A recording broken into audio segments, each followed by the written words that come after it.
I'm Nick Hesselgrave. My name is Edgardo Martinez. I'm Albert Chang. Hi, my name is Stender. Hi, my name's Andrew King. Well, my name is Elegance Bratton. United States Marine Corps veteran. I was previously a sergeant in the United States Marine Corps. I was a military intelligence officer in the Army. I was in the United States Navy as a submarine nuclear operator. I am a graduating senior from the School of General Studies, the greatest school at Columbia, the best. I spent about the first 3 years of my time just training in languages. I did Farsi, then Dari, then Pashto, and after a deployment, I returned and got a chance to learn a tribal language called Baluchi.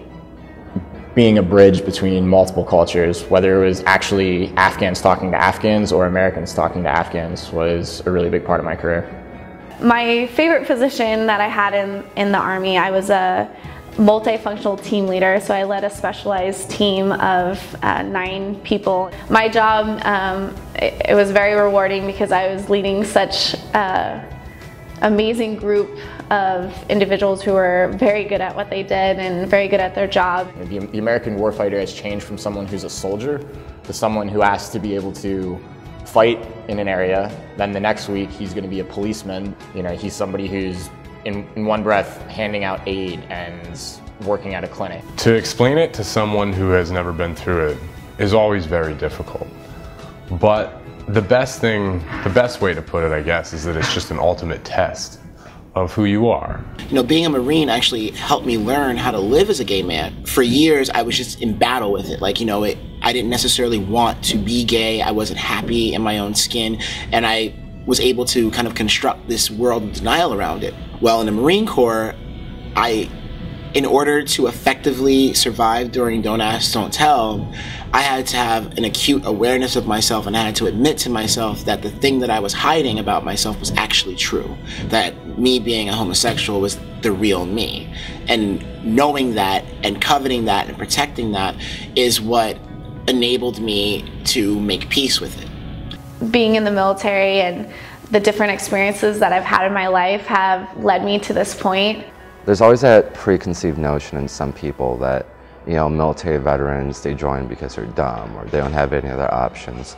So I kind of felt like that would have been a bias that I would have had to struggle against. Columbia's done a great job of breaking down a lot of those barriers and a lot of those ideas. One of my favorite things about the military community at Columbia is that everybody knows there is a military community, but I think we've pretty much blended in with the rest of the community. Being so supportive of veterans has allowed guys like me to come to one of the most prestigious universities in the world. There are many days where I'm walking on campus and I'm just in awe and so grateful for being in the same library as so many amazing leaders and so many intellects, and so for me, Columbia has been just an amazing experience. It'll definitely be one of my favorite memories at Columbia was being a guest lecturer in a physics class here. The professor mentioned to me after finding out that I was in the Navy as a nuclear operator, he mentioned that he teaches another class on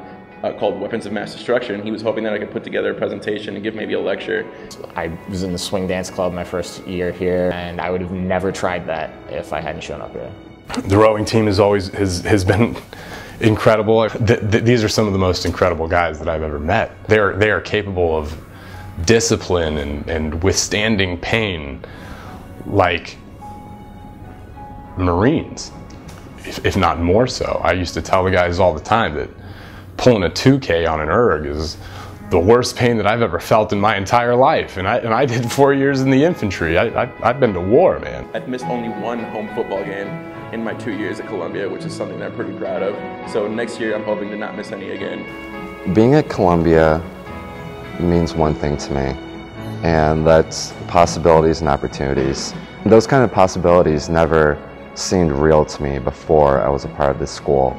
Being a Columbian to me means the opportunity to be myself without any label that says, I went to war, you should look at me this way.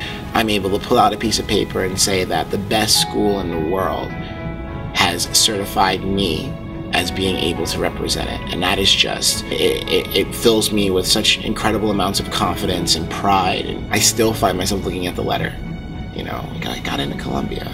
is this real? I'm really here, you know? You know, being Cuban American, having been a United States sailor, having parents that came to this country from Cuba in exile, all of that really has culminated in taking advantage of opportunities that have been given to me. And this is an opportunity that I certainly don't plan on wasting. I feel like I've worked really hard, just like everybody else that's here, to get to an institution of this caliber, and it's definitely an opportunity that I don't plan on to waste. And hopefully, if I have kids someday, they can be Lions as well.